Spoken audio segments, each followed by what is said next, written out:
Mas a recíproca não é verdadeira. Melhor a gente dizer.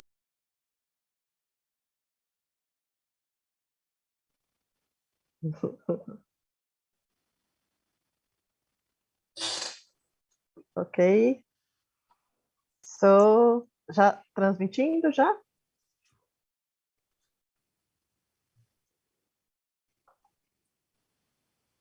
Ok. Então, boa tarde a todos que nos acompanham. Nesta tarde, eu vou fazer aqui a apresentação do nosso conferencista. Então, passo ao inglês. A conferência começa agora. E ao final, todos aqueles que quiserem fazer perguntas, ou se já quiserem deixar as perguntas no chat para registro, nós vamos ficar acompanhando aqui para depois levar as questões para o nosso convidado. Então, passo aqui a apresentação, tanto do nosso convidado quanto de quem vai estar nessa sessão. Good afternoon to those who are following us here today. We have the pleasure of receiving Professor Anton Bierl. Professor Anton Bierl is a professor of Greek literature at the University of Basel since 2002. And he's also a senior fellow at Harvard Center for Hellenic Studies. Also, he has been publishing mainly on Greek poetry, studies on Greek poetry, as director and co-director. He published quite recently the Homer's Iliad, the Basel commentary, and also he was the series editor of Mythos Eikon Poiesis. His research interests include Homeric epic, drama, song, and performance culture, the ancient novel, Greek myth, and religion. He has several books published, and I would like to make a note of the book Ritual and Performativity of 2009. Also his Sappho edition with translations and commentary published this year in German. And also he has been the co-editor of some volumes. One of the latest ones is the newest Sappho from 2016, published by Bierl. It's a pleasure for me to receive him today. It's a pleasure for us to speak about Sappho and Alcaeus and to focusing on the sacred in the aesthetic texture of song between male and female performance practice in Lesbos. Professor Bierl is joined in this session by two colleagues, Professor Paula Corrêa, my colleague here at the University of São Paulo, who is also has also dedicated herself mainly to the study of Greek lyric, Greek elegy and jambos, and Tadeu Andrade, who is a professor at the Federal University of Bahia, and was a student of our grad program here. So I think I would, how to say, I would pass the microphone to you, Professor Anton, to begin your conference, for which I would like to thank you ahead for accepting the invitation to be with us, and in this opportunity and to give this conference as one of the activities of the research group that Paula and I coordinate, studies on Greek elegy, jambos, melic, and music in ancient Greece, and as an activity also of our grad program in classics. So thank you very much for being with us, and the floor is yours. Thank you, Giuliana, for this very kind introduction. Hi to Paula and to Tadeu, and hello to everybody who is following us here on the YouTube channel. I just put up my presentation so you can see that, I hope. Yeah, you can see that. Okay, so I can start. It goes without saying that the enlightened and modern concept of the autonomy of art, or la pola, is anachronistic for the archaic and classical Greek song, despite the numerous efforts to prove the opposite. Thus, at least in this period, the sacred is not neatly divided from the secular or profane, but both are mutually interdependent. That means politics, history, early science, cosmogony, and philosophy, or even art, song, and performance are imminently linked to religion. All public discourses interact with myth and ritual as well as with the sacred. On the basis of a mythic ritual poetics that I've developed with others since the early 2000s, I intend to explore the sacred from manifold and interdisciplinary perspectives. This paper will shed new light on the construction of sacred space via festive imagery and Corrêa, Sappho Fragment 2, Divine Epiphany, Sappho Fragment 1, Godlike Marriage Celebration, Sappho 44, and anchoring the song in a sanctuary, Alcaeus Fragment 129 and 130b. This contribution intends to show how the sacred, as it is associated with festive exuberance, effervescence, radiance, and multimodal attraction, is the core and engine of lyric song. The performance in its beauty and specific quality, a sensual event often coincides with ritual and sacral that aim at pleasing the gods with fresh and beautiful expressions, appealing to all senses. But song can also draw from the darker aspects of the sacred to express ritual violence through curses and threats, or to stage a counterworld. A short survey of the sacred in a mythic ritual poetics of lyric. The situation in Greek culture is complex, since Greek has 3 or 4 words for sacred: hieros, hosios, and hagios and hagnos, of which moreover 2, hieros and hosios, can stand in opposition, as if hosios meant sacral and not sacred at the same time. It designates all the rest that is not hieros and at the same time everything sacred by looking at the boundaries from outside. Hieros demarcates something special by drawing boundaries around it. It thus defines objects as belonging to the sacred sphere. Hagnos is more or less the attitude toward the cult, meaning sacred and pure.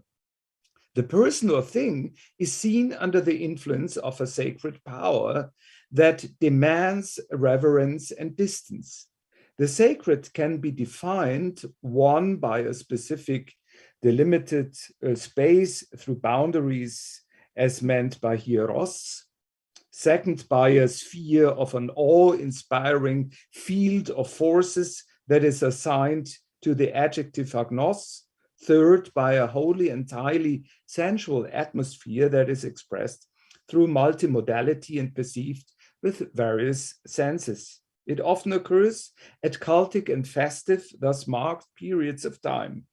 In the polytheistic system, specific gods that dwell in the sacred realm are the most important feature of the sacred. Divinities tend to manifest themselves in the aesthetic structure of the texture of performances and songs, embedded occasionally even in epiphanies and occasionally framed in festivals. For example, the sacred linked to Aphrodite or Demeter will be much different compared to the one of Dionysus, Zeus, or Apollo. The gods are associated with particular rituals and myths, with practices and associated stories, doings and sayings. Myths as traditional narratives with secondary application interact with rituals, programs of actions. Myth can ideologically motivate rituals, but can also put them into question and undermine them. Going beyond the limited and often discussed questions of the performance venue, especially the symposium and common festivals, I'm most interested in how the sacred linked to specific gods, rituals, and myths tends to inscribe itself directly into the aesthetic texture of particular songs. This can apply to matters of form, the makeup of the performance, and transmitted text and content. The sacred is moreover marked through typical objects that can also assume a symbolic meaning, creating an aesthetic atmosphere. Myth and ritual are associated with metaphors that are features of elevated and artful textual production as well. Metaphors work like movers and shifters, transferring something from one realm to another. They can turn normal speech into poetic performance.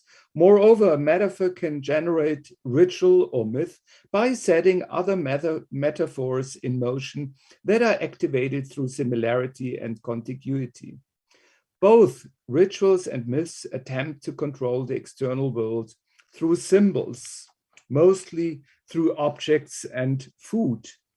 Mythic and ritual scenarios can generate lyric condensation, mimetic performances, and epic narration in extension. Poetry is similar to ritual and myth through first its marked speech, second its repetition, third through a highlighted and staged elaborateness, expressive form, self-reference, and symbolic meaning.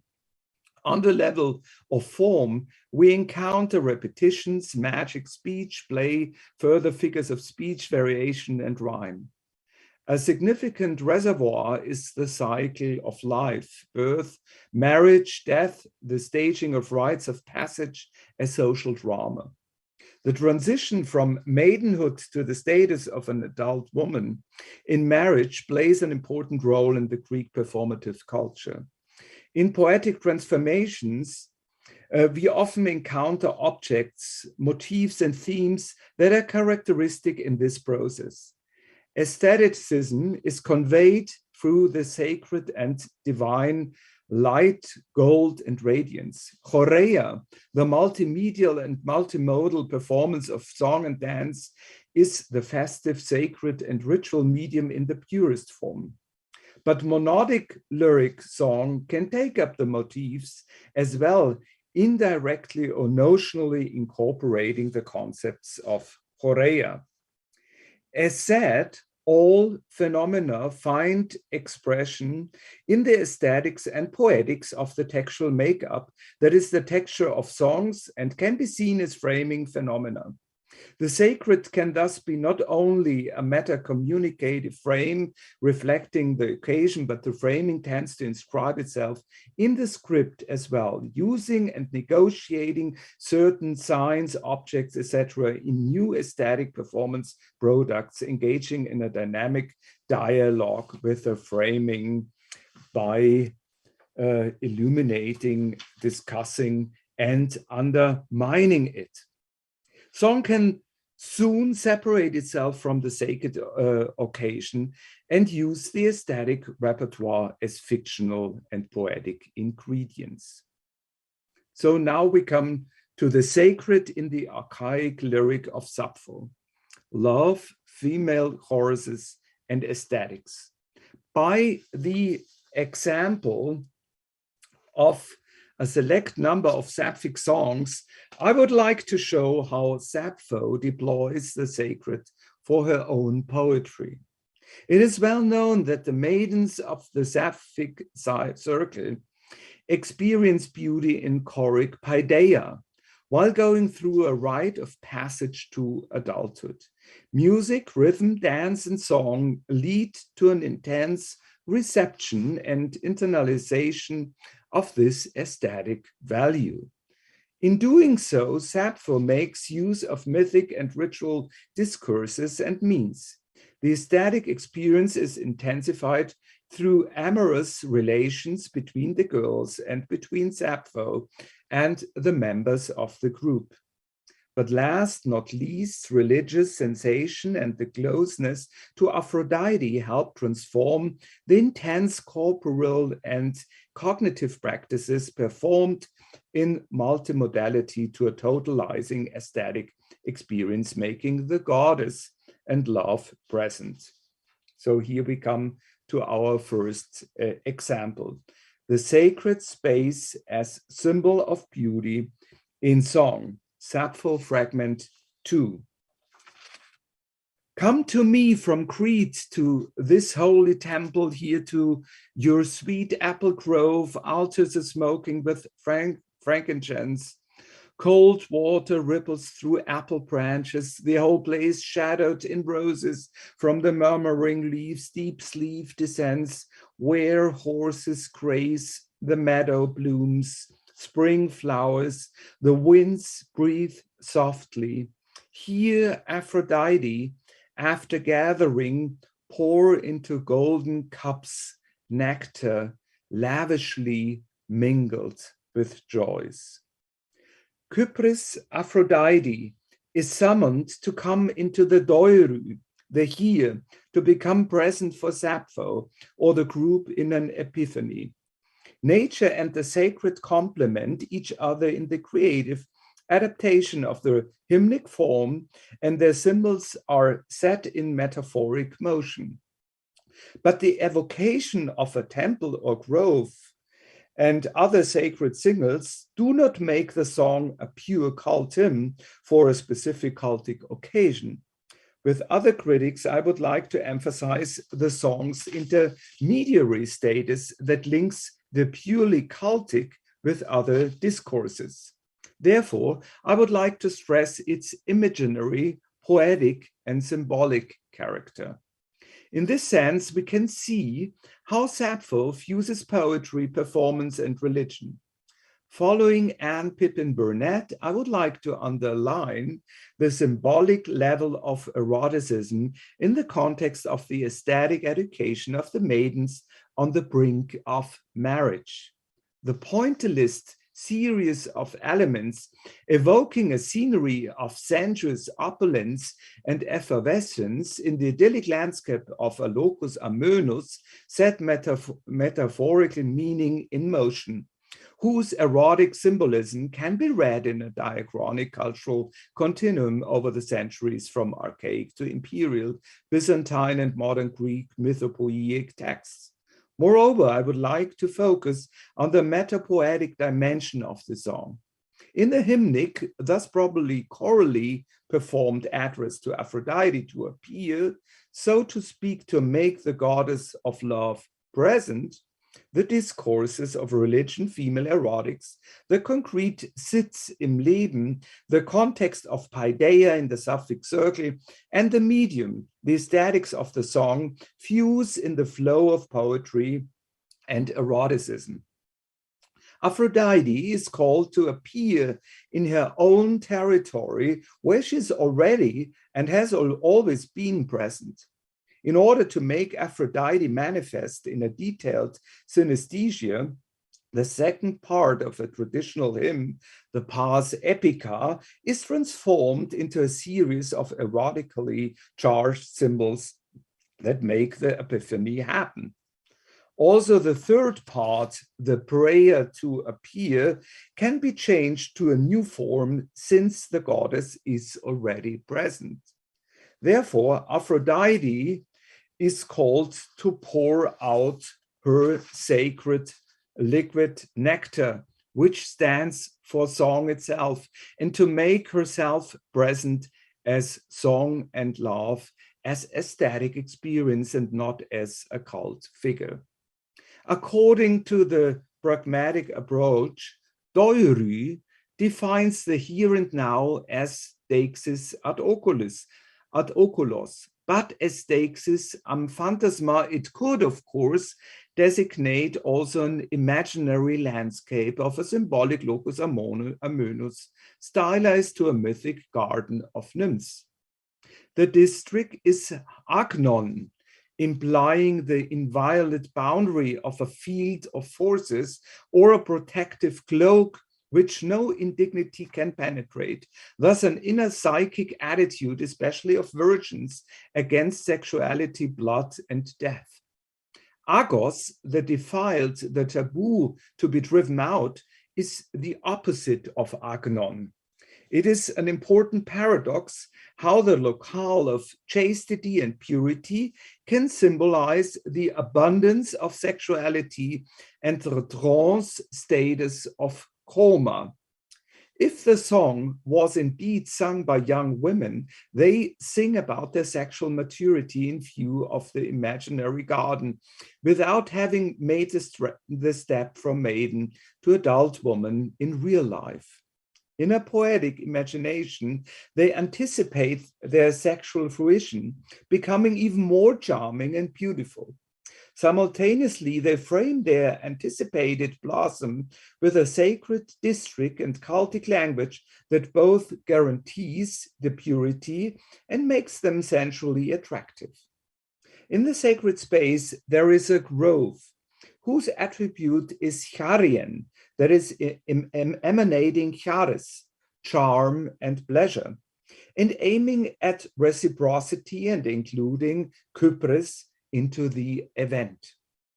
If the locale is really a temple, now on, it is usually surrounded by a small woodland, a pasture for animals and a space for the celebrants. The trees provide shade. In this fragment, we encounter apple trees. In the natural sacred space, there are altars smoking with incense that stimulates the olfactory senses. Cold water babbles through the apple branches. The apple is the special ingredient in the garden of nymphs, who as divine beings represent the emblematically young brides on the brink of being married. The apples serve as symbols for love par excellence. Lovers throw apples to their beloved. The apple symbolizes virginity and its loss, especially the ripening girl to be plucked in her beaming beauty, a metaphor for the critical rite of passage. The blaze is shadowed by roses, like the apple, another symbol of love, producing an enchanting scent. The field of forces is thus made up by roses and apples that lure Aphrodite hither to herself. Since she is already present in this stylized garden of Aphrodite, a space full of her symbols, it is superfluous to call her. From the shimmering leaves, the sleep of enchantment, coma, flows down and makes one drowsy. It anticipates the symbolic death and the rebirth in the new status of marriage. As in a state of flow, the maidens experience a sense of fusion and union. In the enchantment, merging with the beautiful and sacred, actually with the divine source, Aphrodite herself. The girls are thus totally absorbed in the sacred place, manifesting itself in a synesthesia. They are part of the locus amoenus, beauty itself, and its multimedia sensory machine.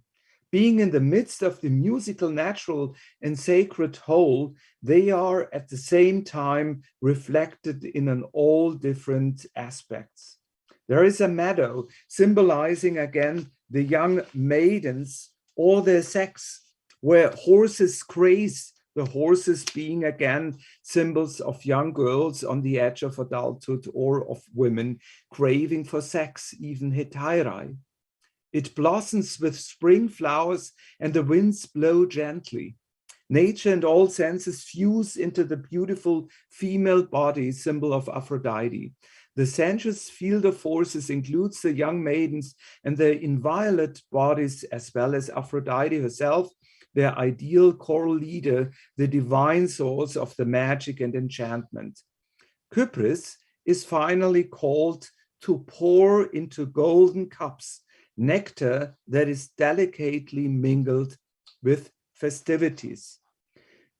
Aesthetically, the male symposium and its characteristic drinking of wine is merged with a female ritual and the divine nectar.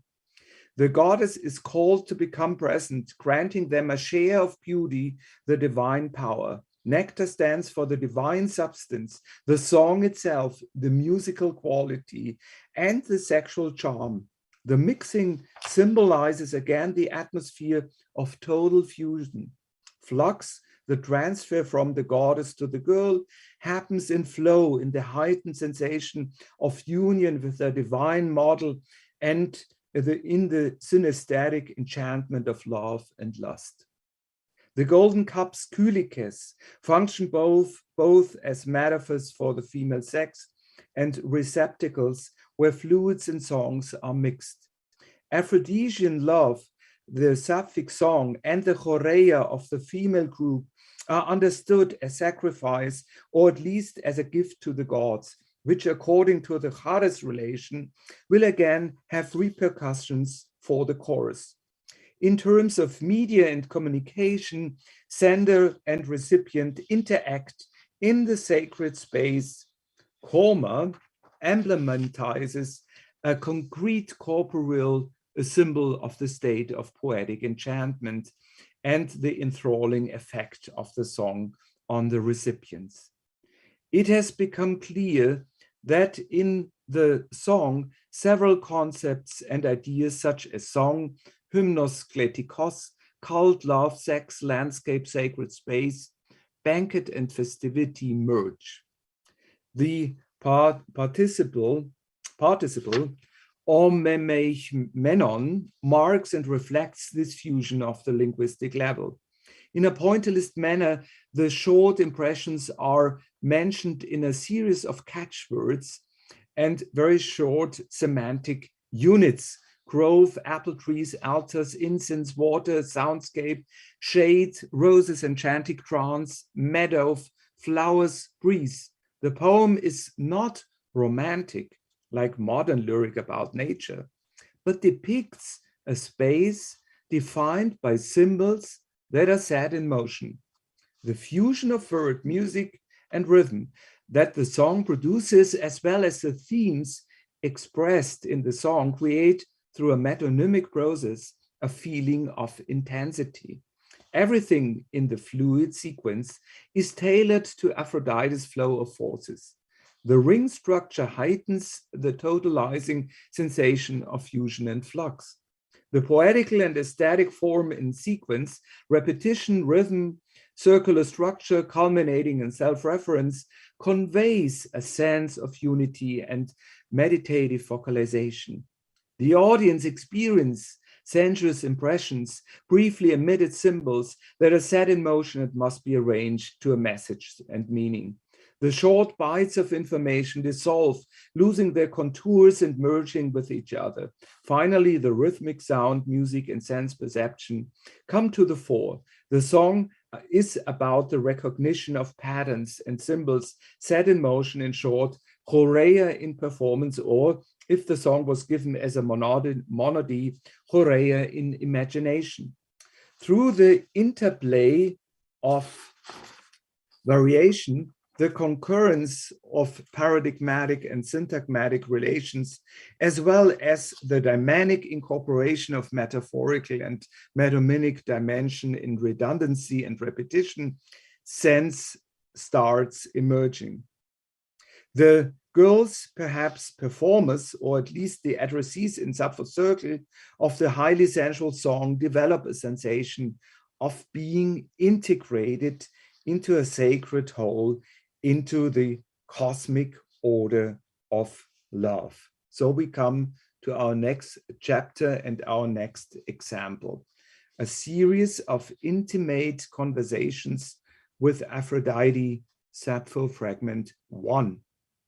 A different, very intimate use of the sacred can be met in fragment 1. Here, Sappho transforms the hymnos kletikos into a direct encounter with the central goddess of her circle and poetry. By staging a personal divine epiphany, Sappho turns an otherwise undefined, almost neutral and domestic setting into a sacred space. Sappho changes the awe-inspiring almightiness into a poetics of the tiny, artful, and delicate. Aphrodite is envisioned as Sappho's source of inspiration. Through a poetic trick and mimetic techniques, Sappho, as singer and performance, turns into her divine model. The direct exchange with her poetic model in directly reenacting the goddess by citing her divine voice makes Sappho notionally become Aphrodite herself. The sacred as field of forces becomes again the scenario for the poetic fusion of roles. Sappho sings about an endless chain of very personal visits that culminate in her last very intimate meeting with Aphrodite, when the goddess becomes her real ally, savior, or alter ego, providing Sappho with erotic charm, poetic success and creativity, and the poem with its performative essence. The song is deeply ingrained with an erotic aesthetics of the sacred. The setting and the atmosphere are both sacred and sensual, as is the form, the hymn to address the gods, and the content as Sappho stages a dialogue with the goddess of love about love. Sappho uses, again, the traditional tripartite structure of the hymnos kletikos and appropriates it for her own needs. The first address to capture the attention has very specific tones that have to do with Sappho's own poetry, especially with this poem that plays a performative trick on the audience and goes beyond the traditional form of the genre. She addresses Aphrodite as immortal goddess with varied embroidered cloth, or who has varied embroidered flowers on her mantle. That's how I interpret poikilotron. Immortal, Atanat, child of Zeus, weaver of wiles, Dolobloke. As a weaver, she invents frauds, deceits, and tricks. But weaving is also a feature of the artful poet, who devises clever strategies to go beyond formal and generic conventions. Fully in love, the poetic I prays to the goddess, the you, Lysomeise, line 2, not to devastate and subdue her heart, not to overpower her spirit with pain or sorrow, with feelings of nausea, weariness, satiation, as well as discomfort, distress, and anguish, but to come hither, tuit else, and help. The emphasis on despair and subjugation, therefore Aphrodite is called mistress, potnia, is particularly strong. In poetry, as in real life, people usually seek relief from troubles caused by external forces, by invoking a god to appear and bring help against these negative powers. Yet in this case, it is Aphrodite who is called upon, although she is also the one who causes the pain. It sounds ironic, and the originator, the goddess responsible for the distress, is summoned to come for rescue, not someone else. To solve this inherent paradox, we could only imagine the goddess to stop her negative influence and change into a benign force. However, to our surprise, we hear much later in the sixth strophe that in this case of possibly unreciprocated love, she will cause a radical reversal of the situation.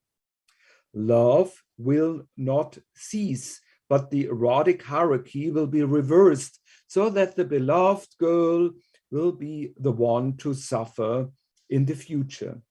In the Hypomnesia or Pars Epica, Sappho does not talk about a single past instance of Aphrodite's appearance that could motivate her intervention also this time, but reports that Aphrodite had already appeared many times. Aphrodite is reminded that she had heard time and again Sappho's voice, that is, her poetry and performance, urging her to come from afar. She had left Olympus, the house of her father, and harnessed her chariot to come.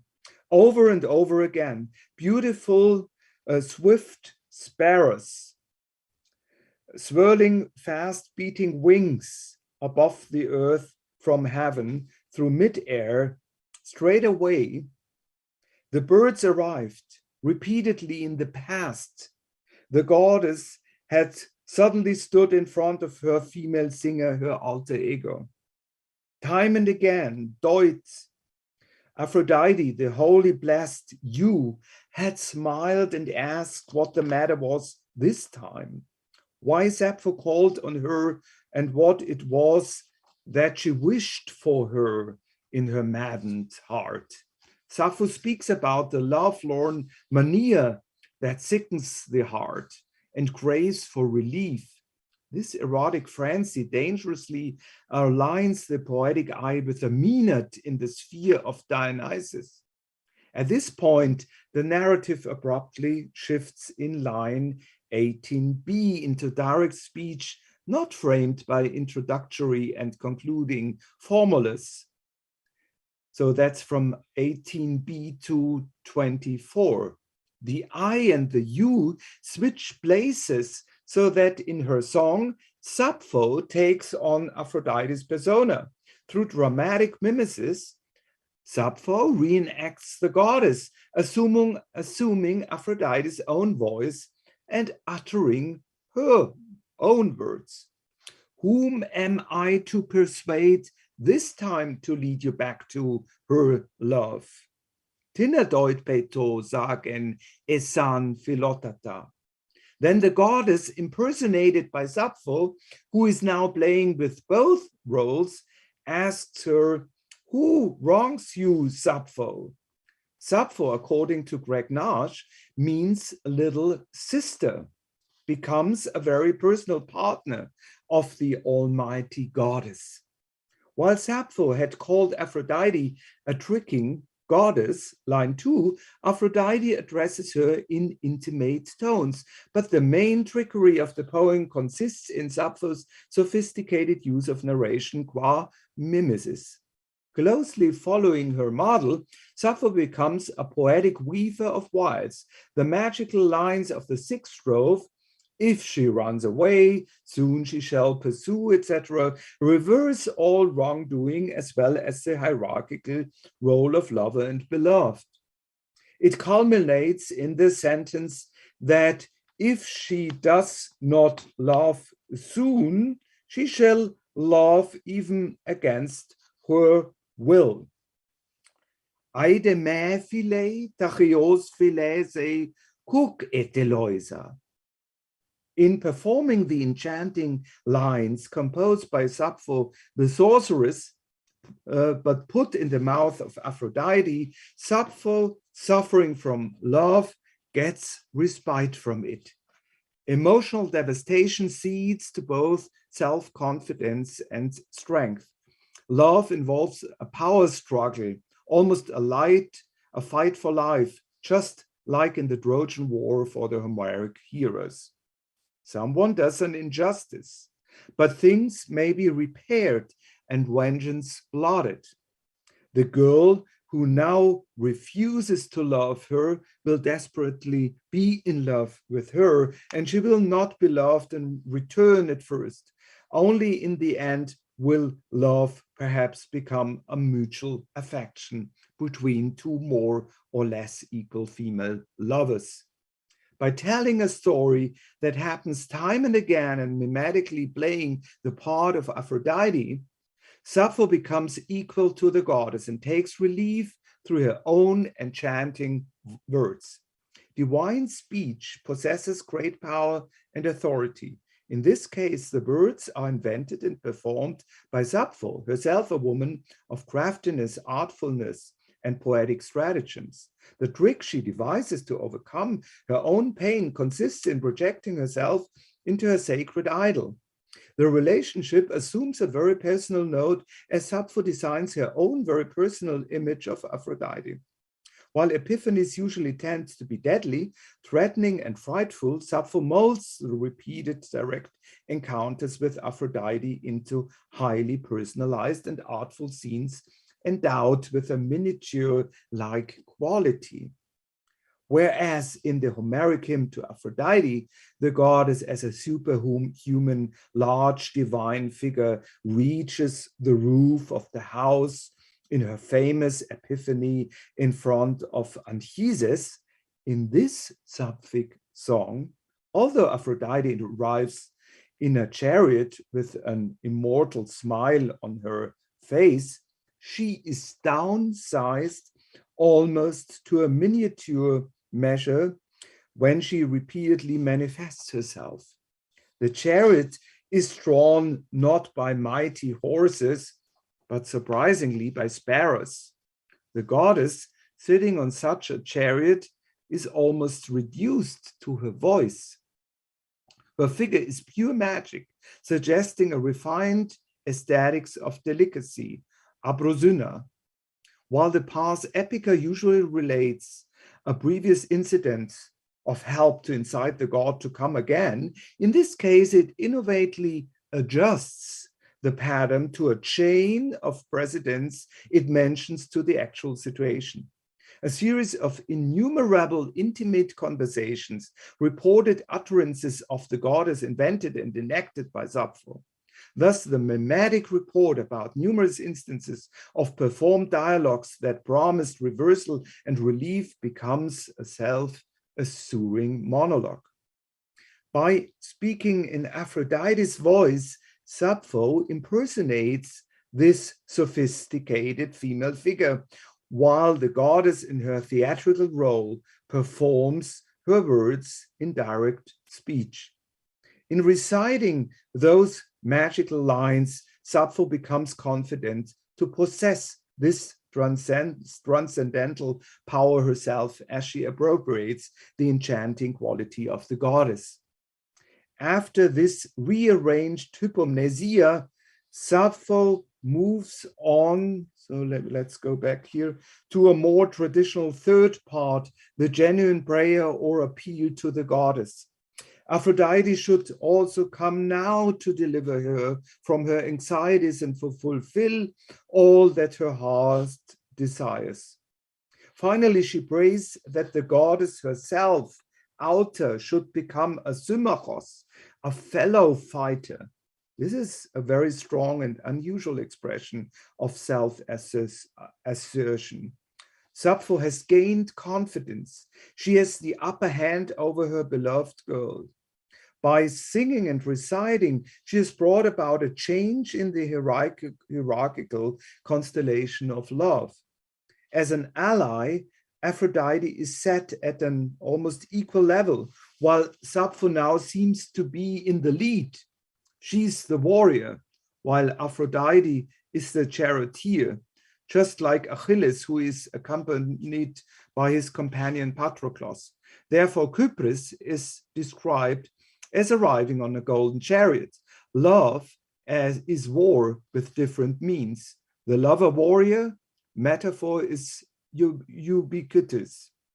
Sappho uses the metaphorical overlap to compete with the Homeric tradition.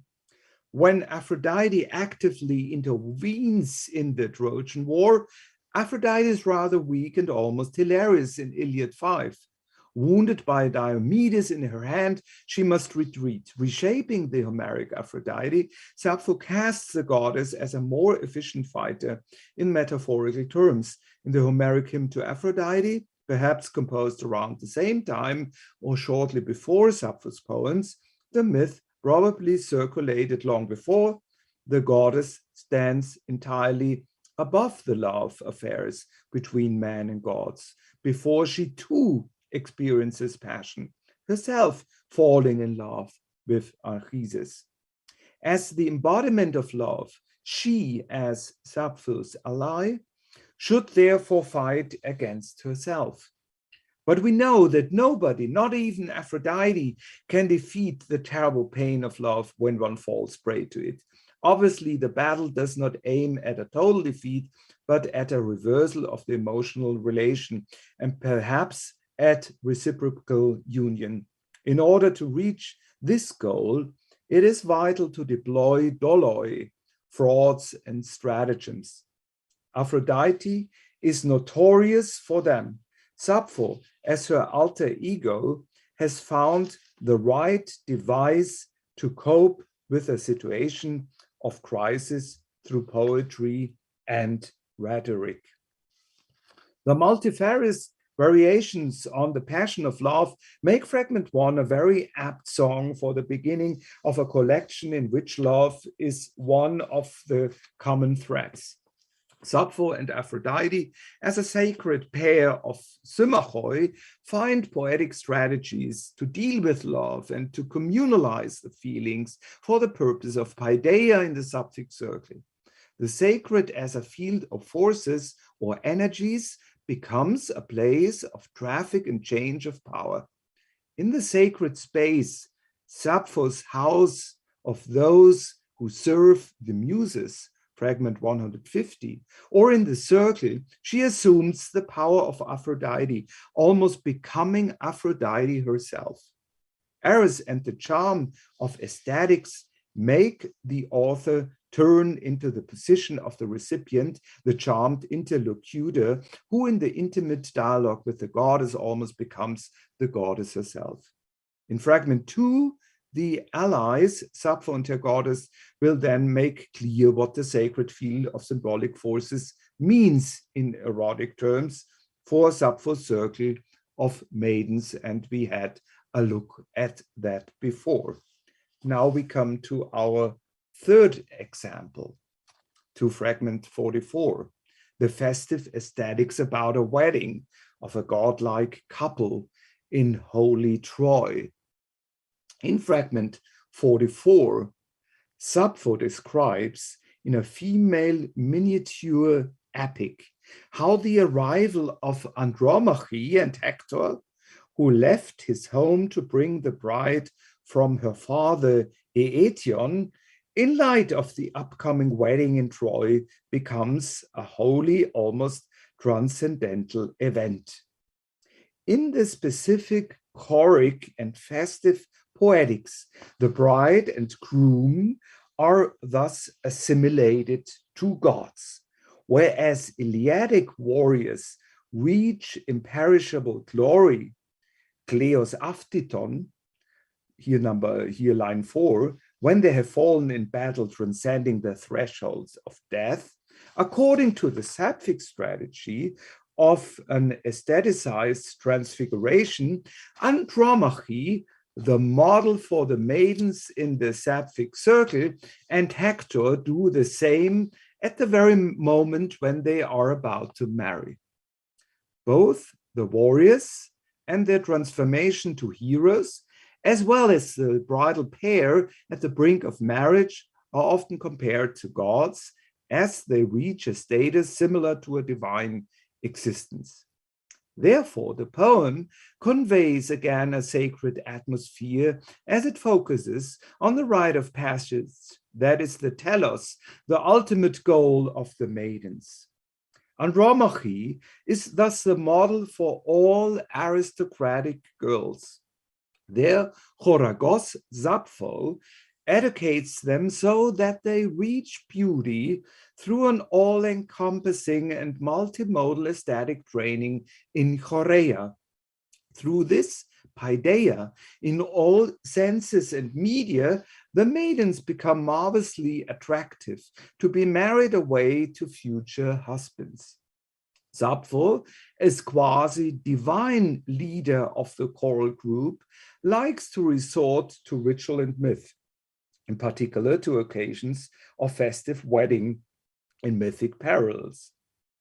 Since Lesbos is so close to the Troad, and thus also an ally of Troy in the Trojan War, Andromache and Hector, as well-known protagonists from the Homeric tradition, become ideal figures upon whom Sappho can project poetic scenes of a first encounter of any bridal pair in the future that attains, so to speak, divine status.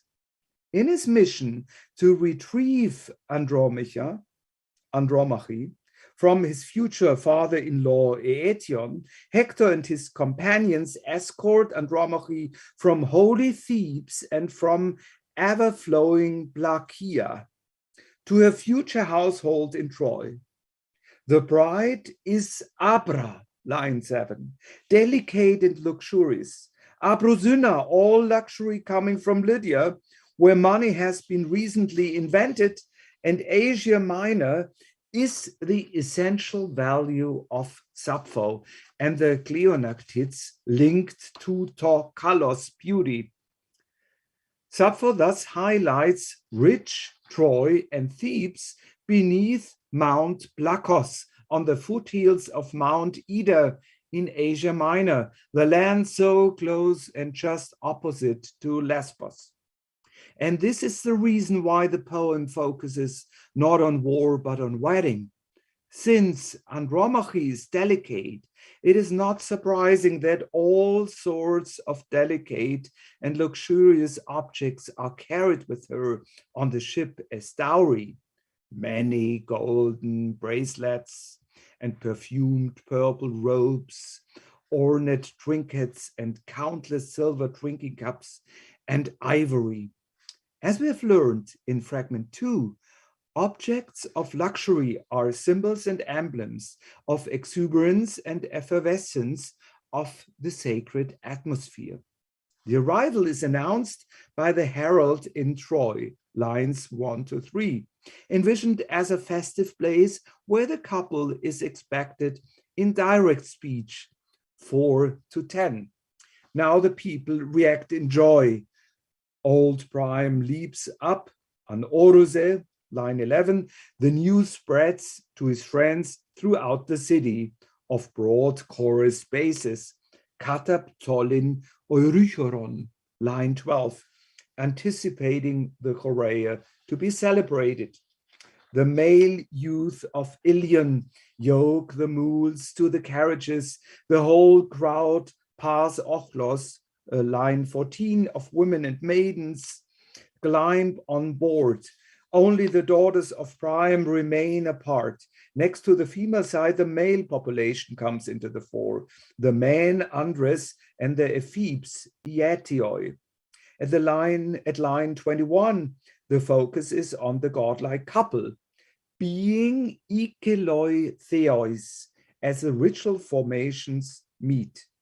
The space is again agnon, line 22, just like in fragment 2, a field of forces forming a boundary against the impure. Both Hector and Andromache set out to enter Ilion. It is all staged as a holy procession back and forth. first to Thebes in Blakia, situated in the next bay around Mount Ida near Adramyttion, directly opposite to Lesbos. Second, back to Troy in a ship convoy. Then third, in a procession from the center of the city to meet them at the border, recalling Priam's arrival, bringing Hector's body in Iliad 24. And fourth, finally, the different gender and age groups return again, accompanying the couple entering Troy. At this moment, the sacred space and atmosphere are emphasized through Corrêa, the sacred music, words and dance in festivity. The sounds of the flute, kithara and castanets mingle in fusion. Onemignuto, line 24, indicates again the mix of sensations and media in a multimodal totalizing performance. Maybe it mirrors the Corrêa of the actual performance, despite the song's epic style, and resonates also with the atmosphere of the reception by an audience. Or if the song was performed or reperformed as a monody, the tense choral self-references to the musical performativity creates the sensation of virtual chorality. In this way, the audience experiences Corrêa in their minds, while they are listening to an epic poem in feminine cadences, which vividly conjures up a scene of a mythic wedding in its festive multimediality through both narrative and lyric words that are sung to rhythm that is very close to Homeric meter. Maidens, Parthenoi, line 25, sing a holy song, melos agnon, a melody that fits the sacred space and atmosphere. The sound of flow reverberates in a marvelous echo. As it is divinely sounding Thespesia, it belongs already to the divine sphere and reaches the sky, Icane es aetera, so that the gods can have a share in this exemplary Corrêa. All over in the streets are crateres, mixing cups and bowls. The olfactory dimension, myrrh, cassia, frankincense, myrrha cassia libanoste, is mingled again on a Onemignuto, line 30, taking up Onemignuto, line 24. Both are in the last position of the lines, stressing the multimodal, multimedia effort of festivity that involves all senses. The older women intonate their ololygmos, elelyston, line 31, their cry of joy, also the signal for the sacrifice, drowning out the critical moment when the animals are killed, while all men let forth the lovely high-pitched paean. The cry is identical with its god Apollo, the archer, the shooter from afar, the god who plays well his lyre. He's called after the inarticulate cry paean. Thus paean, Paion, Apollo becomes, so to speak, the divine chorus leader, summoned by the man to take over the hymn of the bridal pair through his specific and healing utterance of sound. In his acoustic dimension, the genre of the paean is the specific occasion of the performance. The god becomes present. While the women shout the ololygmos, the cry of joy, but also signaling the upcoming sacrifice, the defloration of the first night, the bride becomes, so to speak, the holy sacrifice. Men sing the paean, the song to overcome the crisis of the rite of passage, to heal and sanctify the state of marriage. All men thus praise Hector and Andromache as godlike. Theo Ikelois, line 34, taking up again Ikeloiteos in line 21. As they're about to marry, the song emphasizes in its final marked position that they shift, just like in line 21, into the divine status, impersonating on the one hand Apollo, the god of the Thebes, to some extent Ares and Zeus, on the other hand Aphrodite, and to some extent Hera. By singing about this almost divine couple, Sappho anticipates the maiden's telos in Gamos. Both the time in seclusion as well as the final goal of marriage are viewed as holy. Space and time become sacred. This is conveyed in multimodal Corrêa, appealing to all senses. By singing or listening to songs of festivity about the wedding of a paradigmatic couple, the maidens can anticipate the totalizing colors, becoming themselves more attractive. Sappho's ultimate medium to express the sacred nature of the life in the circle and a myth is music and dance. Through self-referentiality, the actual or virtual ritual activity of choral song is mirrored and thus intensified, while its aesthetic effect of fusion can be conveyed to the audience. And now we come to our big second part, Alcaeus' use of the sacred in a male, convivial, political, and aggressive context. Alcaeus, the male poet contemporary with Sappho, uses the sacred in a totally different way, that is, in a political and aggressive manner.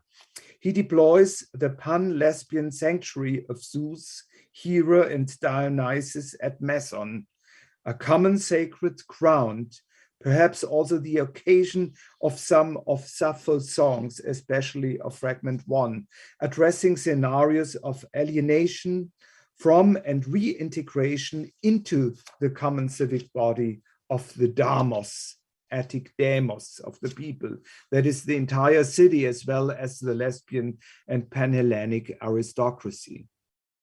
Both poems revolve around negotiating power relations between agonistic groups and two opposing influential politicians and hetairoi, between inside the group or the polis and outside.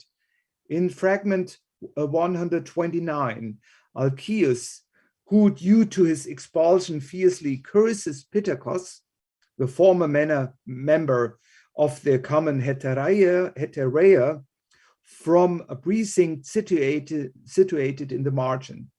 It is well known that after changing sides and loyalties, Pittacus functioned now as a new leader at the center of power inside the city. In fragment 130b, on the other hand, the speaking eye projects himself again onto the role of a person who lives in a sacred sanctuary at the border, leading a pure but wretched life, alienated and completely alone like a wolf, until he notices a chorus of women dancing at the annual festival of the Callisteia. This aesthetic experience of official ritual, I will argue, serves as a signal to return to the city. Now we come to our first Alcaeus example. Cursing the political rival in the sacred shrine and with the energy of the gods. Alcaeus fragment 129. In Alcaeus fragment 129, the sacred precinct constitutes the scenario from which the singing person draws all the ritual power and energy to curse Pittacus.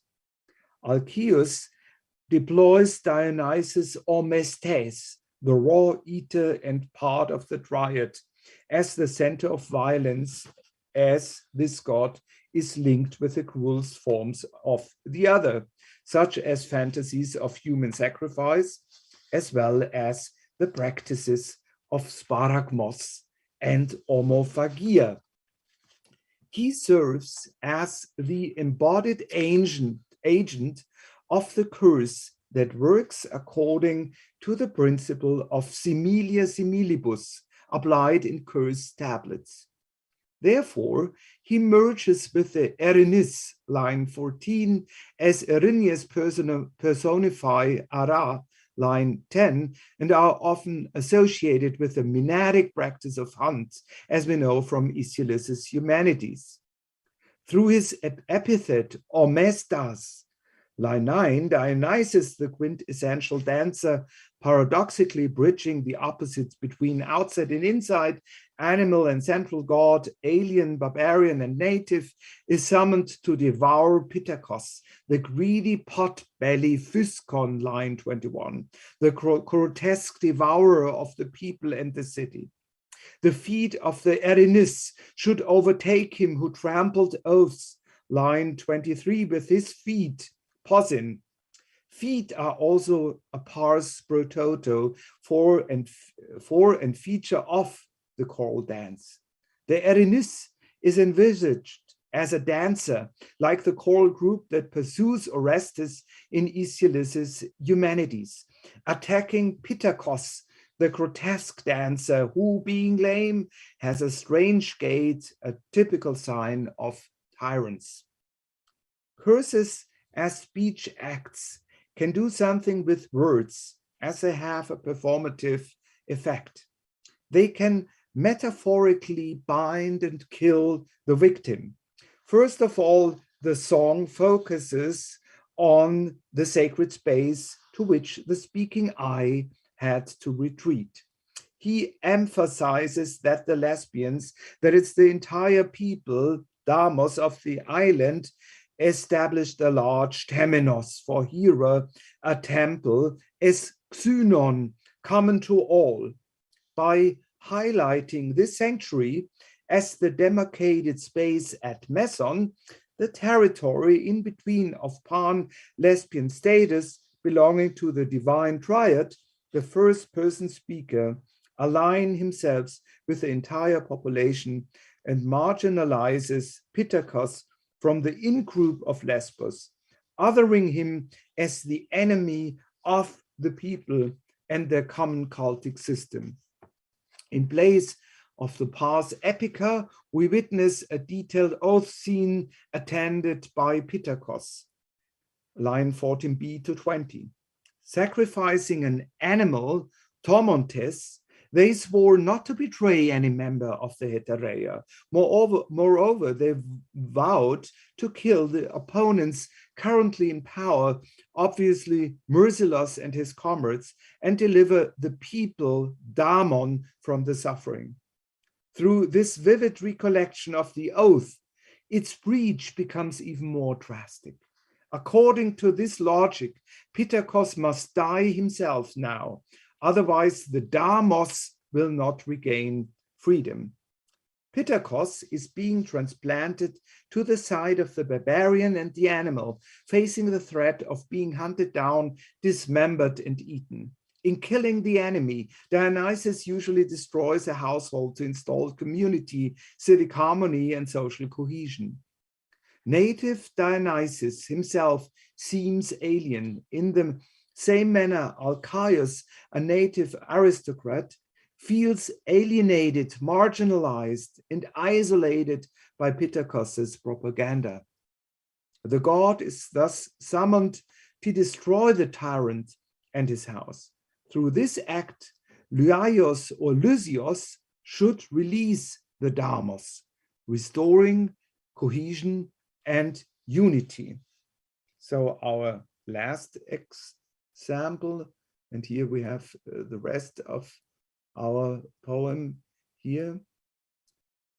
And we come to the exile of the vicinity of the sacred shrine of Meson as observer of female choruses, a signal to return to civic life. In the very difficult fragment 130b, we seem to be still in the same sacred precinct at Meson.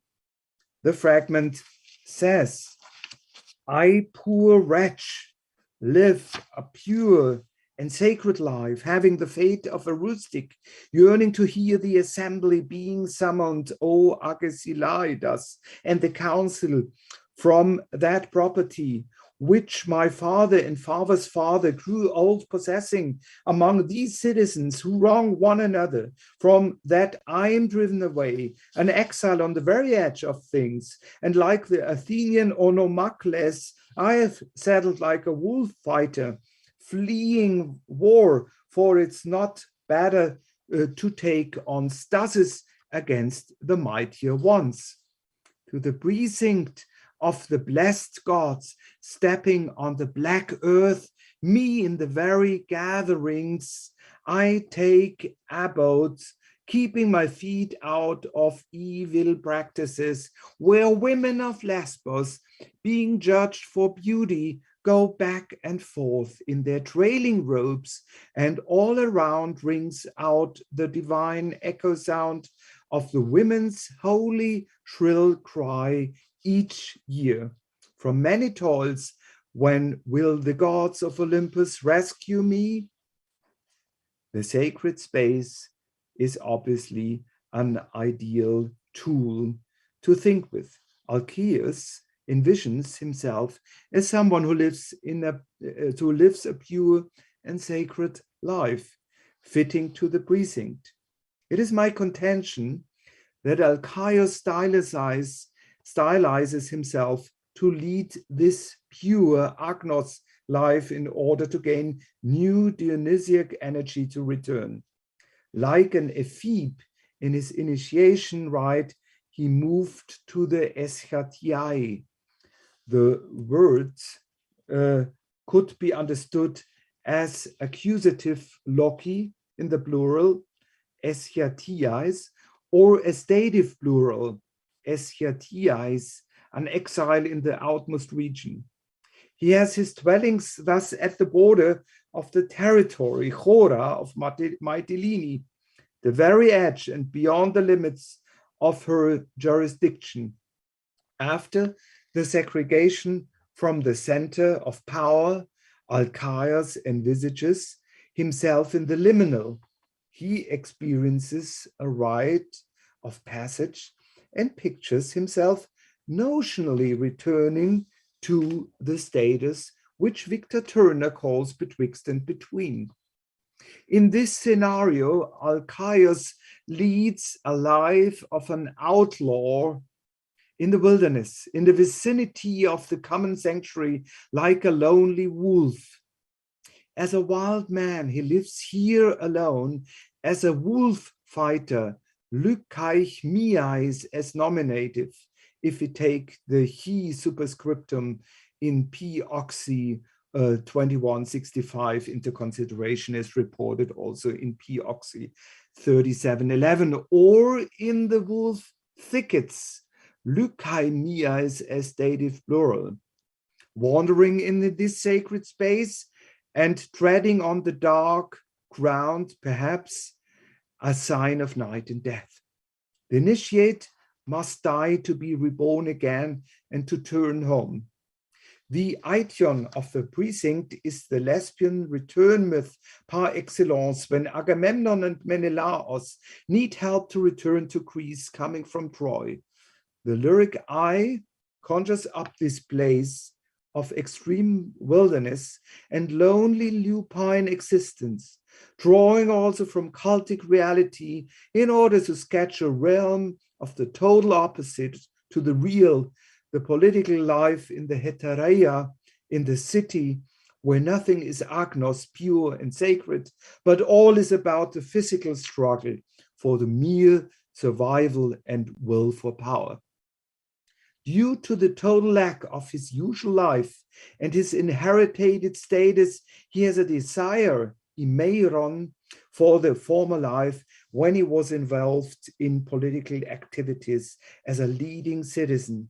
He thus longs to hear the assembly of the damos on the marketplace and the boule being summoned.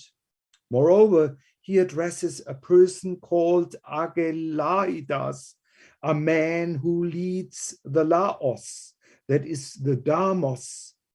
The name could refer to a real man from his hetereia, but it also can represent an idealized speaking name.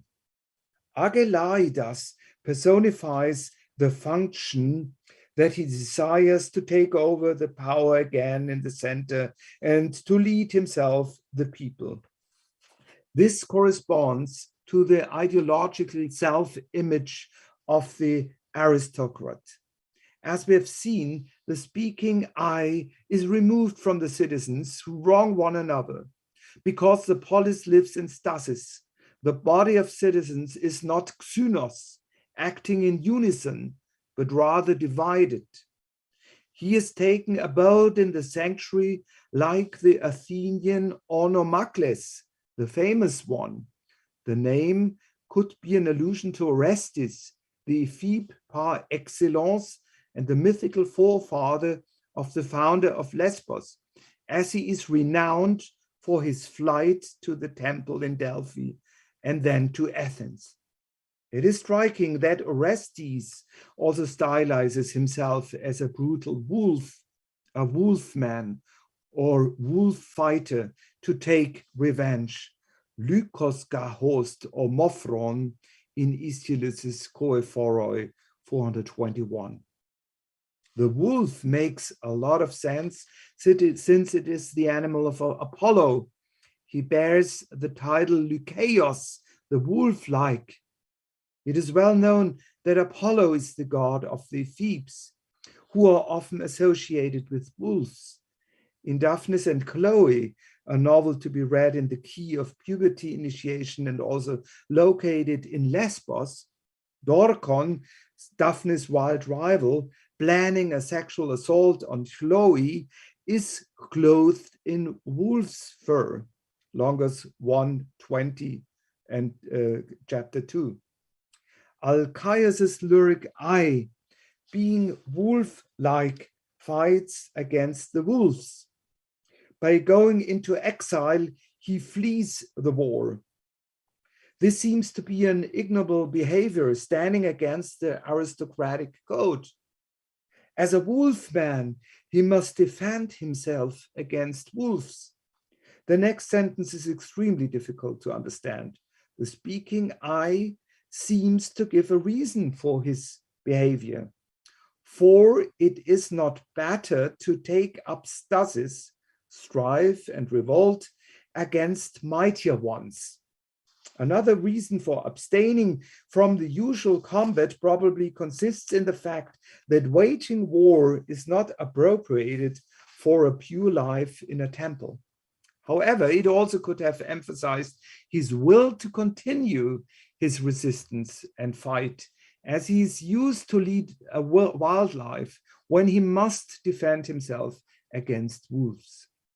In the next stanza, he highlights the sanctuary again, the sacred space of the divine triad, the blessed gods, makaron estemenos theon. He feels some warmth and pleasure in the very synodoi, leading a pure life close to the shrine and taking ecstatic pleasure from ritual practices.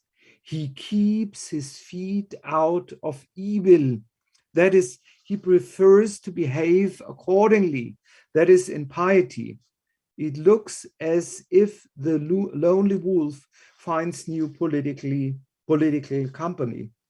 But the gatherings that the speaking I is watching consists of beautiful lesbian women dancing with trailing robes in a chorus.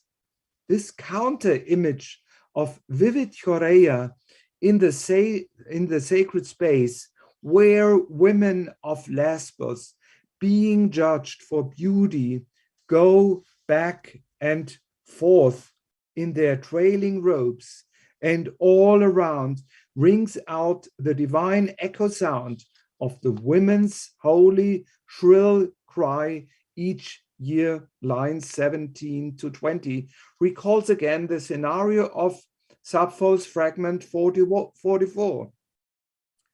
We remember Archotespesia, the divine sounding echo of the holy Ololykmos in the annual festival marks the moment of sacrifice, of violence, but also of joy, displaying the marriageable girls in front of the people.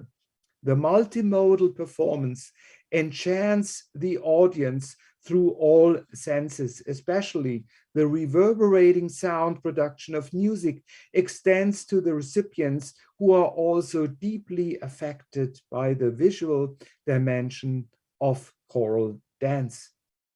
The beauty contests, the Kalisteia for Hera, showcase beauty, kalos, usually the essential value of Aphrodite, in the domain of the goddess of marriage, the leading figure of the triad. It is the central goal, telos, of the Parthenoi, who, being on the brink of becoming adult Gynaikes, and still more in the realm of Aphrodite, performed songs there under the direction of Sappho as well. With the new readings of Sappho fragment 17, choruses both of Gynaikes and Parthenoi are now clearly testified for this festive ritual.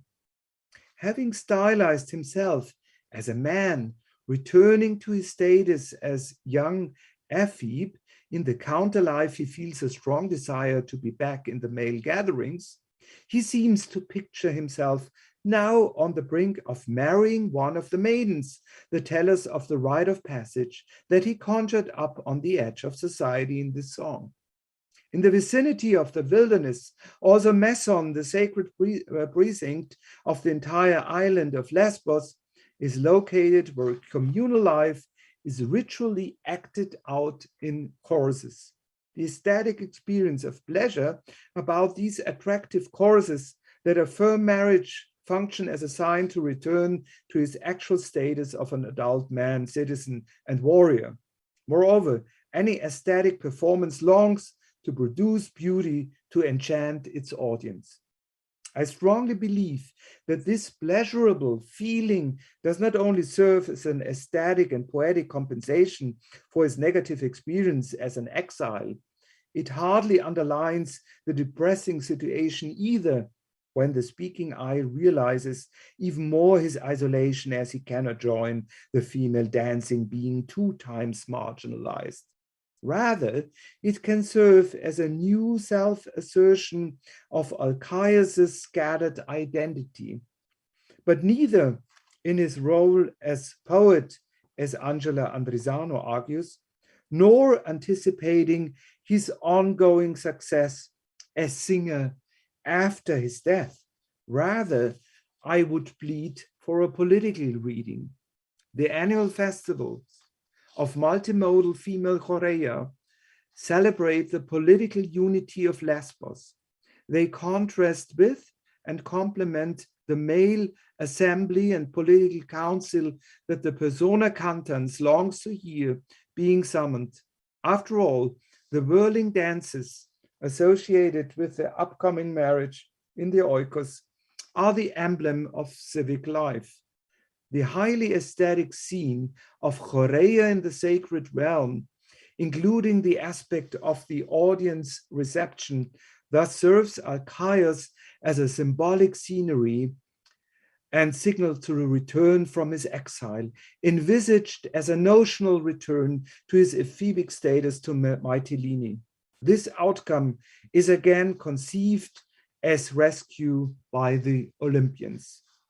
So I come to my conclusion. With these examples, we realize that context factors, such as the gender of the poet and recipients, the occasion, for example, a festival, the female circle, or a male symposium, are essential for the use of the sacred in a mythic ritual poetics. The sacred space, grove, temple, festival, atmosphere, and holy place of gods is an ideal tool to move symbols in lyric songs and to think with. It can serve as a source from where figures can draw energy. The polytheistic system can be applied according to the variety of functions that the gods impersonate for numerous purposes. Lyric poetry, in particular the songs in archaic Lesbos, revolves around human life. In the female world, it deals with the decisive rite of passage, beauty and marriage. In the male world, with war, death, and political struggle.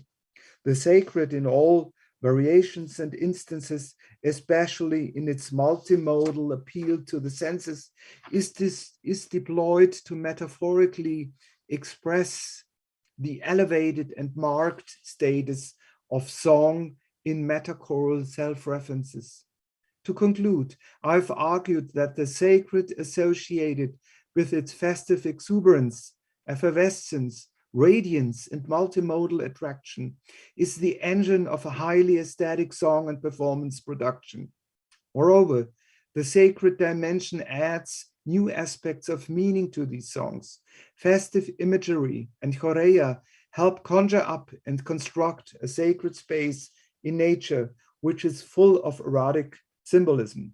Flux and fusion can develop a sensation of being integrated into a sacred whole, into the cosmic order of love, Sappho Fragment 2. The vivid recollection of numerous divine epiphanies experienced as a direct encounter with Aphrodite, Sappho's special deity, can render an undefined space sacred and add a meta-poetic dimension to the song. The sacred, as a field of forces or energies, can become a place of traffic and exchange of power, Sappho Fragment 1. The marriage celebration expressed through all senses transfers a godlike dimension to the couple. Through self-referentiality, the actual or virtual ritual activity of choral song can be mirrored and thus intensified, while its aesthetic effect of fusion can be conveyed to the audience, Sappho Fragment 44. In addition, by anchoring the song in a sanctuary, most probably the pan-lesbian temple district of Meson, Alcaeus enhances the song's political dimensions in fragment 129 and 130b. Using features of the gods involved, in particular Dionysus, the poet can increase the power of curse, fragment Alcaeus 129. At last, the emphasis on choral festivity of the Kalisteia can highlight the miserable condition in exile, in contrast, in function as a signal to return to the city, Alcaeus fragment 130b. And that's basically it. Thank you for your attention.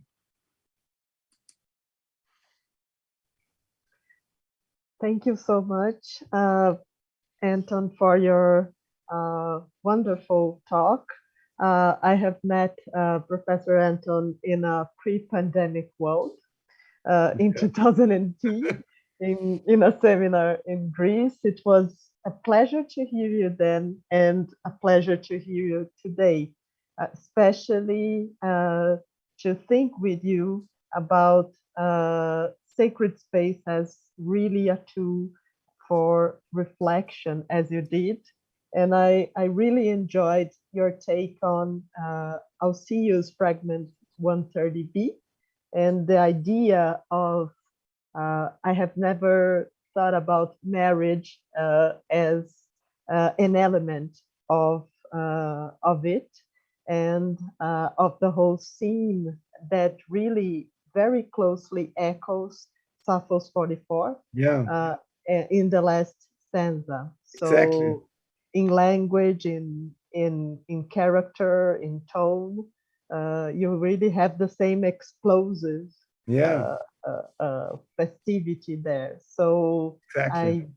I did enjoy thinking about even more of gamos and marriage as really important to even speak about civic life. Right. So yeah. Even politically life, Even politically, yeah. So that's really, really something that I will enjoy thinking further about in the readings of this fragment. So the whole paper will soon come out in the Spetses volume.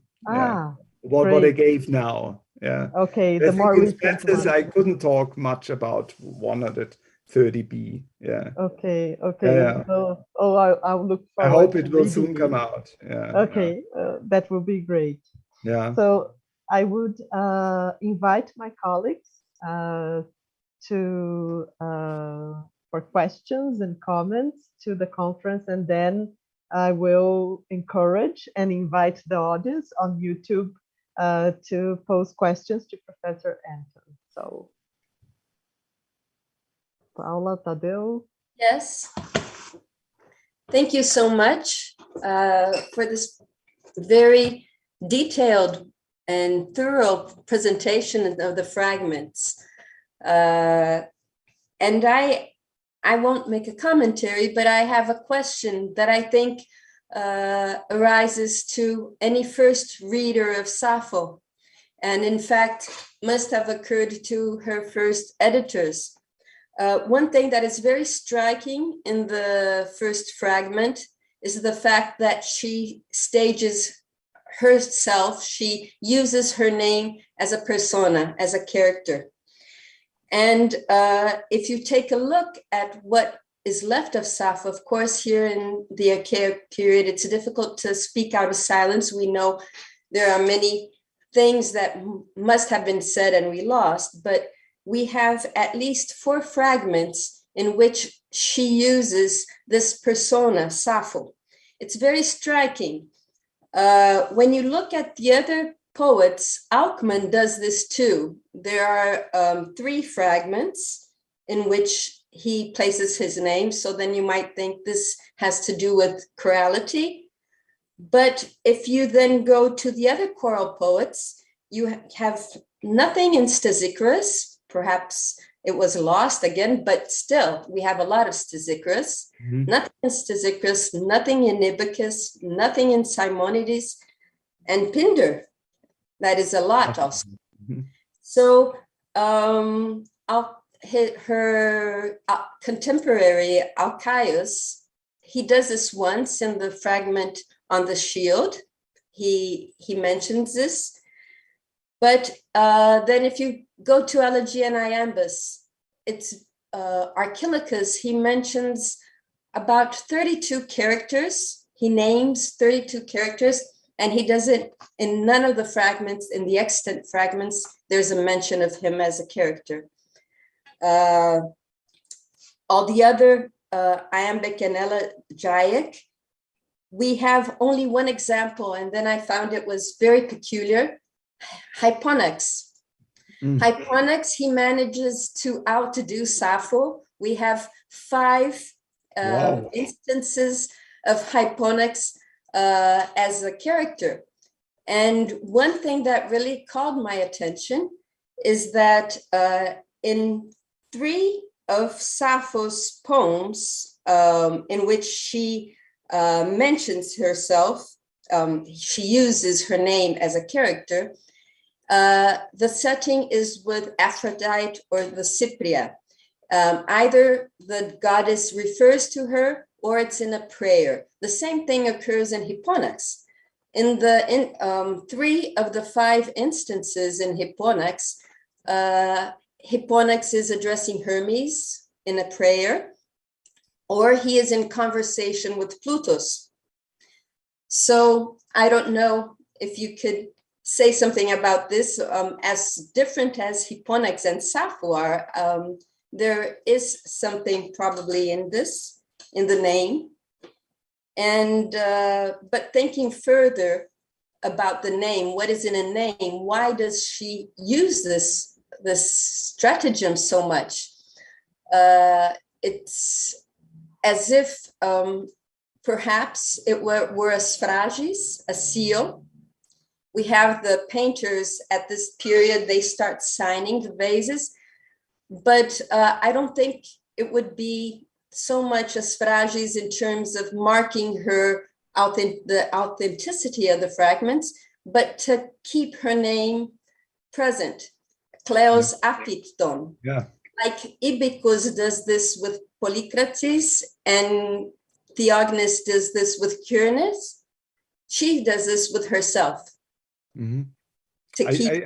Yeah, very beautiful. So you almost developed a whole article, and it's perfect. It's very striking and it's very interesting.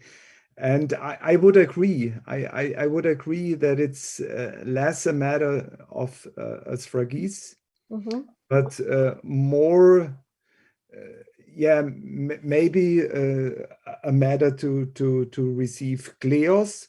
But if you look at all these examples that you listed so beautifully now, it seems to be also a special marker in a play, in a direct play of mimesis between a god or a goddess who is very close to the poet. And there is an exchange, a very close exchange between them. And so this seems to be a mimetic play, completely different to asphragis. So you're very close to the main poet, where, as in fragment 1, where you almost exchange the roles. And it might be the same in Hipponax. He's very close to Hermes and Plutus. So this is his master god in a way. And so he's so close that also these gods can address him directly. And by addressing him directly or her directly, this of course gives them a great prominence. And this certainly contributes to gain kleos aphitos, aphiton, etc. Yeah. So I totally agree that it's less a matter of asphragis, but it's more a performative means to express the closeness to the principal god that is so closely related to the poet. Yes. Yeah. Thank you. I will not monopolize the time. Tadeu, but it have was a question. very interesting. So I would like first to thank Anton for the very interesting paper and analysis of the poems. And I have a question about Alcaeus fragments, both, but mostly for the fragment 130 B, which is the political imagery. In both poems, there are some kind of play with the boundaries between animal, human, and godlike. So in the fragment 129, Pittacus is animalized in a sense. And in the fragment 130b, Alcaeus is living outside the city. He's fighting against or living with the wolves, and so on. It reminded me of an elegy of Theognis, which he's talking about the new government, the new people in power. And he says that formerly they were like animals living in the wilderness. And it reminded me as well of Aristophanes, specifically of birds, in which a character, the two characters go in exile, voluntary exile from Athens, both become an animal, a bird, before becoming a god. And now in your commentary about this poem, you said that you see in the end of the fragment a kind of hope or prediction of a successful coming back of Alcaeus back to Mytilene. And it struck me all these similarities between birds, for example, and this kind of perspective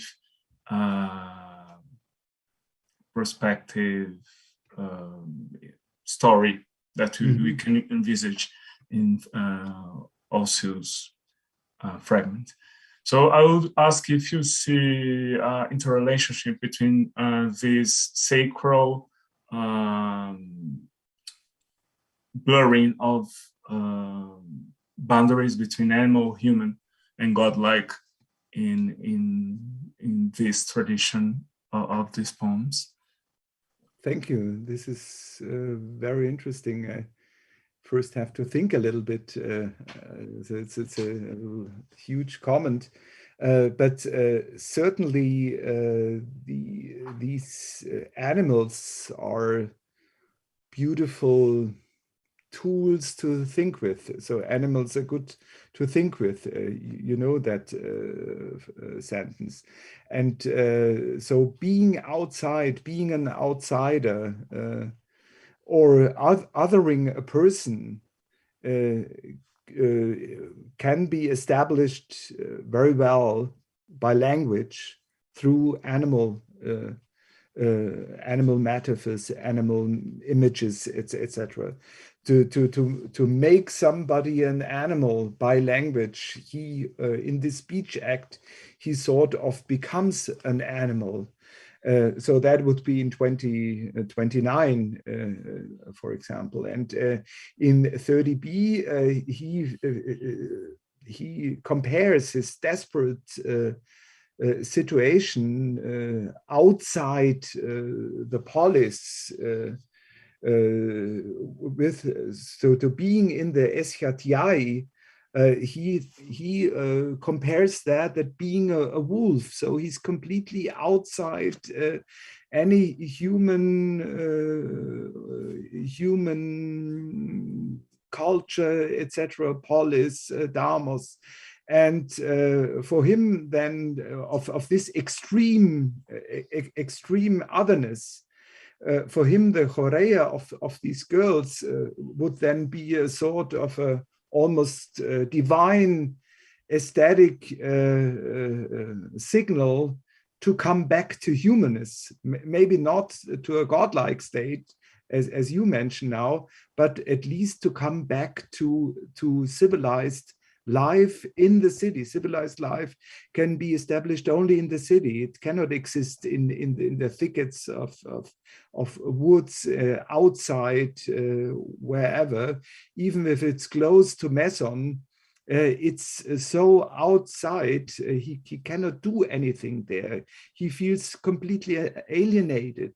But as it is close to the sacred shrine, he has the chance to listen to choruses that are part of the polis, that are part of the polis culture. And that is for him sort of a signal then to come back, a signal of hope, or a signal to come back and to change again from lykos, from wolf, to a human being. He must be reintegrated again. Yeah. But thank you very much. Yeah.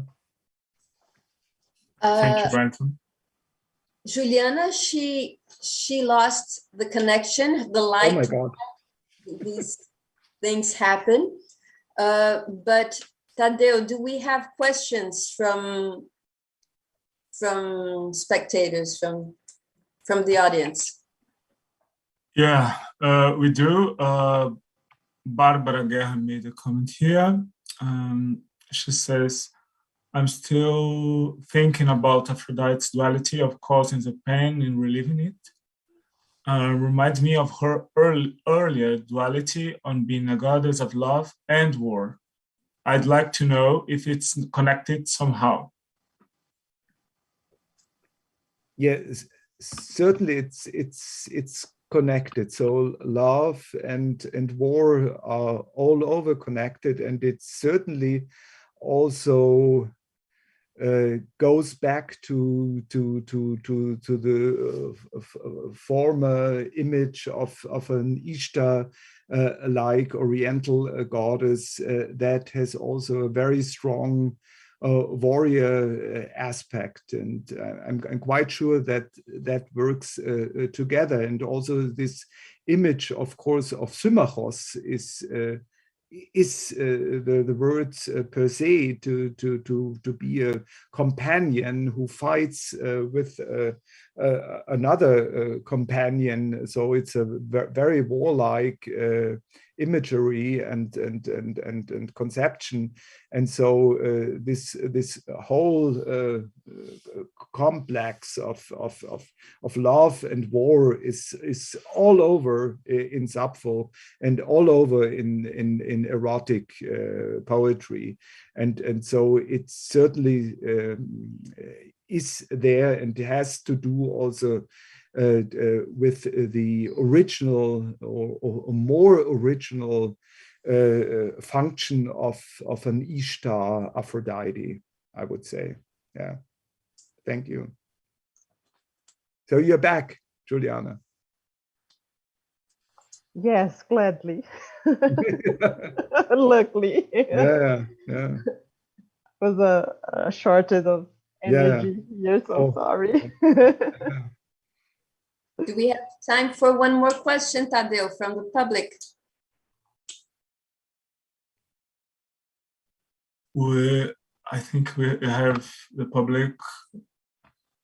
Doesn't have any. That was the only question. There's another one. Let me see. No, the public's just thanking Anton for the paper. Okay, so would you like the to? Public, yeah. Paula and Tadeu, would you like to pose another question just to finish, or? We always have many questions, but I think time is very advanced. Perhaps we can do them for our next meeting. Yes, exactly. In person. Right. Yes. Right. Yes. We are looking forward to it. Yes. Okay. Yeah. Okay. But so it was a nice compensation to do it via Zoom and YouTube to get connected. Yeah, it's beautiful. Yes. Yeah, it was very good. At least we have these tools to be together in a wonderful afternoon like this. So it was great to see you again, Anton, and thank you so much for your conference. We'll look forward for the publication of the text, and thank everybody for being here in the audience, and Paula, Tadeu for joining us in this session. Thank you very much. Thank you all very much. Thank you for so much. everything and for the discussion. Bye-bye.